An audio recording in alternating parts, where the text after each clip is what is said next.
இன்னைக்கு நம்ம பிரதி சமையல்ல பார்க்க போற ரெசிபி ஸ்டஃபிங் இல்லாம செய்யக்கூடிய இந்த ஆலு பராத்தா.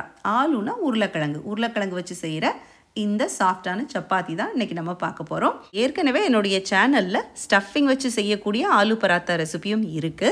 அதனுடைய லிங்க் இந்த வீடியோ முடியும் போது எண்ட் ஸ்க்ரீன்லயும் இருக்கும், டிஸ்கிரிப்ஷன் பாக்ஸ்லயும் இருக்கும். அப்ப நேரம் இருந்துச்சுன்னா கண்டிப்பா போய் பாருங்க. சரி வாங்க, இனி நம்ம இந்த சாஃப்டான ஆலு பராத்தா, ஸ்டஃபிங் இல்லாத ஆலு பராத்தா எப்படி செய்கிறதுன்னு பார்க்கலாம்.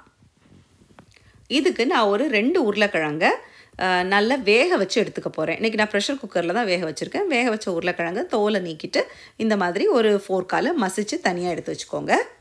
இனி இது கூட ஒரு பெரிய பச்சை மிளகா, ஒரு 4 பல்லு பூண்டு, கொஞ்சோண்டு கொத்தமல்லி இலை, இது எல்லாத்தையும் நல்லா பொடிசாக நறுக்கி வச்சுக்கலாம்.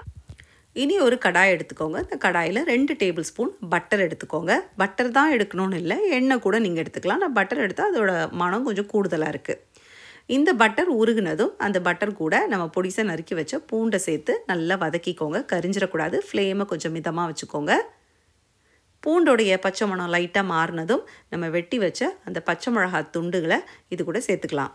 இப்போ பச்சை மிளகா நல்லா வதங்கியாச்சு. இனி நான் இது கூட ஒரு 1/2 டீஸ்பூன் சில்லி ஃப்ளேக்ஸ் சேர்த்துக்க போகிறேன். உங்களுக்கு காரம் இன்னும் ஜாஸ்தியாக வேணும் அப்படின்னு நினச்சிங்கன்னா உங்கள் காரத்துக்கு தகுந்த மாதிரி நீங்கள் மிளகாய் பொடி கூட எக்ஸ்ட்ரா சேர்த்துக்கலாம். அது மாதிரி ஆலு பராத்தா நல்ல மஞ்சள் கலரில் உங்களுக்கு வேணும்னா ஒரு 1/4 டீஸ்பூன் மஞ்சள் பொடி கூட நீங்கள் சேர்த்து இந்த கொத்தமல்லி இலையும் போட்டு லைட்டாக வதக்கிக்கோங்க. ரொம்ப வதக்கணும்லாம் அவசியம் கிடையாது, கரிஞ்சிரவும் கூடாது, நல்ல ஒரு மணமும் வரணும், அதனுடைய பச்சை மணமும் மாறணும்.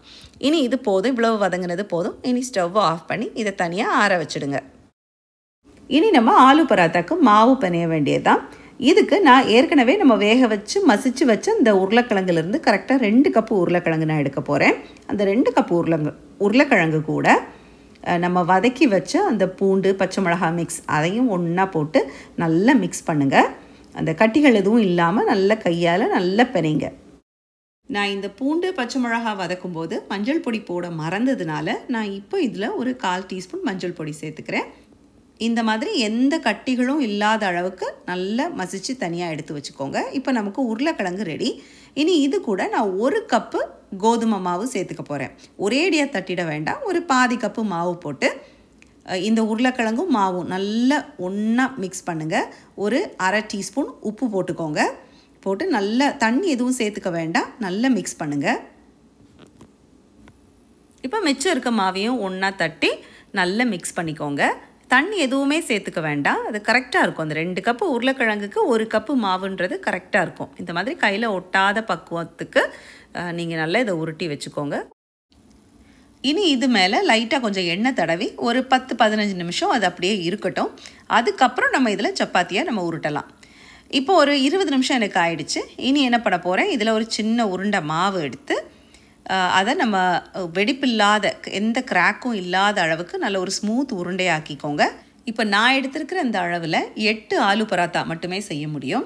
அப்போ அதை நீங்கள் வேணும்னா ஒரு 8 உருண்டைகளாக ஆக்கி அந்த வெடிப்பில்லாத உருண்டைகளை இந்த மாதிரி கோதுமை மாவு தொட்டு சப்பாத்தியாக நீங்கள் உருட்டிக்கோங்க. எவ்வளோ தூரம் உங்களால் மெலிசாக உருட்ட முடியுமோ அவ்வளோ தூரத்துக்கு உருட்டிக்கோங்க. நான் வீடியோ பர்பஸ்க்காக மட்டுமே இந்த மாதிரி ஒரு மூடி வச்சு அதெல்லாம் ஒன்று போல் ஒரே ஷேப்பில் இருக்கணுன்றதுக்காக வெட்டியிருக்கேன். பார்த்திங்களா, இந்த மாதிரி தின்னாக உருட்டின இந்த சப்பாத்தியை நல்ல தோசைக்கல், சூடான தோசைக்கல்லில் போட்டு நம்ம சுட்டு எடுக்க போகிறோம். இப்போ ஒரு பக்கம் லைட்டாக பபிள் வந்ததும் நம்ம கரண்டியால் அடுத்த பக்கம் திருப்பி போடுங்க. திருப்பி போட்டுட்டு இந்த மாதிரி 2 பக்கமும் திருப்பி போட்டு நல்லா வேக வச்சு எடுத்துட வேண்டியதான். இப்போ 2 பக்கம் நல்லா வந்த பிறகு நீங்கள் தேவைப்பட்டால் நெய் இல்லைன்னா கீ தடவி கூட நீங்கள் அப்படியே அடுக்கி வச்சிடலாம். ஆனால் நான் இதில் நெய்யோ கீயோ எதுவும் ஸ்ப்ரெட் பண்ணலை, அப்படியே டைரெக்டாக சுட்டதை அப்படியே ஒன்று மேலே ஒன்று அடுக்கி வச்சேன். நல்லா சாஃப்டாக இருக்குது.